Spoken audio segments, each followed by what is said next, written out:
আসসালামু আলাইকুম।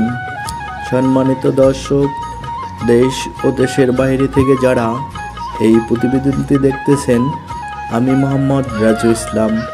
আমি আজকে আপনার মাঝে ভিন্ন ধরনের একটা ভিডিও তুলে ধরব, যেটা মূলত হচ্ছে জারা ঘাস কিভাবে রোপণ করবেন, জারা ঘাসে কতদিন পর কীটনাশক ব্যবহার করতে হয় এবং জারা ঘাসে কতদিন পর সার প্রয়োগ করতে হয় এবং কোন ধরনের কীটনাশক প্রয়োগ করতে হয় এবং কোন ধরনের সার প্রয়োগ করতে হয়, সম্পূর্ণই এই ভিডিওটিতে আজকে আমি তুলে ধরব।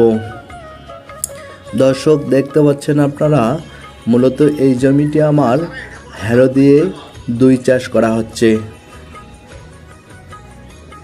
দেখেন, এই জমিটি দুই চাষ করায় আমার মাটিটা অনেক ঝুরঝুর হয়ে গেছে।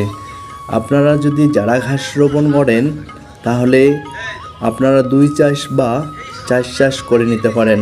যতক্ষণ আপনার মাটিটা একবারে ঝুরঝুর হবে না ততক্ষণ আপনারা চাষ করে নেবেন, কারণ আপনার ঠিক মতো যদি মাটিটা ঝুরঝুর করে নিতে পারেন তাহলে আপনার জারা ঘাসটি সম্পূর্ণই হবে। এখন দর্শক, আমি আপনাদেরকে দেখাবো জারা ঘাস কীভাবে রোপণ করবেন এবং কত ফিট বাই কত ফিট এই ঘাসটি রোপণ করবেন। দর্শক, দেখতে পাচ্ছেন এখানে আমি দড়ি দিয়ে সোজা করে লাঙ্গল দিয়ে ঘই টেনে নিচ্ছি। এখন আমি আপনাকে দেখাবো কত ফিট বাই কত ফিট একটা কাটিং লাগাবেন।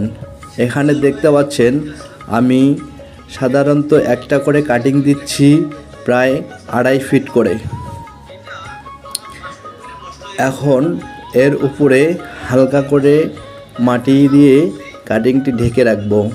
আপনারাও চাইলে আমার মতো করে জারা ঘাসটি রোপণ করতে পারেন। দর্শক, এখন আমি আপনাদেরকে দেখাবো জারা ঘাসে কতদিন পর কীটনাশক ব্যবহার করতে হয়।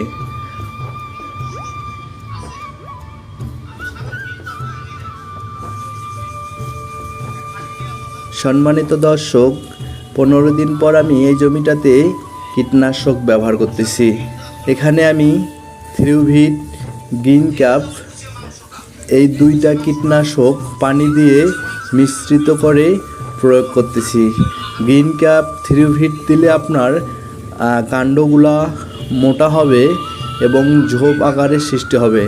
দর্শক, আপনারা ভিডিওটি না টেনে পুরো ভিডিওটি দেখার জন্য অনুরোধ থাকলো। এখন আমি দেখাবো কতদিন পর আপনারা সার প্রয়োগ করবেন। দর্শক, এখানে আমি 15 দিন পর থ্রিউভিট, ডেপ, টিএসপি একসঙ্গে মিশ্রিত করে জারা ঘাসে প্রয়োগ করতেছি। থ্রিউভিট, ডেপ, টিএসপির কাজ হচ্ছে আপনার জারা ঘাসটা কাণ্ডগুলা নরম থাকবে এবং দ্রুত বাড়বে। আপনারা চাইলে এই সারটি আপনার জারা ঘাসে প্রয়োগ করতে পারেন। এখন আমি আপনাদেরকে দেখাবো কতদিন পর জারা ঘাস কত ফিট হয়। এখন এখানে আপনারা দেখতে পাচ্ছেন 55 দিনে আমার এই ঘাসটি 9 ফিট প্লাস হয়ে গেছে। আপনারা যদি গরু খাওয়ান তাহলে এত বড় করার কোনো দরকার নাই। আপনারা চাইলে 40 থেকে 45 দিনের ভিতরেই এই ঘাসটি গরুকে কেটে খাওয়াইতে পারবেন। দর্শক, আপনারা পুরো ভিডিওটি দেখলেন।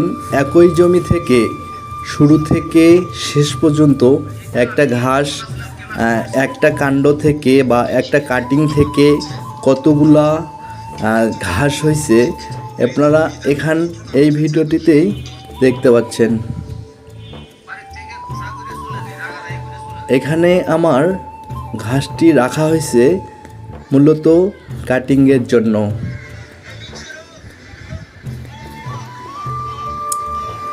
আপনারা যদি জারা ঘাস আপনার খামারের জন্য রোপণ করতে চান তাহলে আমার নাম্বারে আপনারা যোগাযোগ করে কাটিং সংগ্রহ করতে পারেন।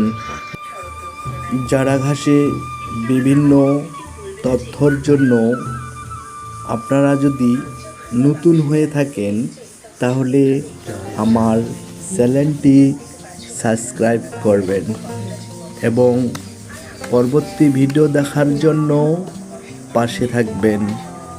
আমি মোহাম্মদ রাজু ইসলাম, ধন্যবাদ। আসসালামু আলাইকুম।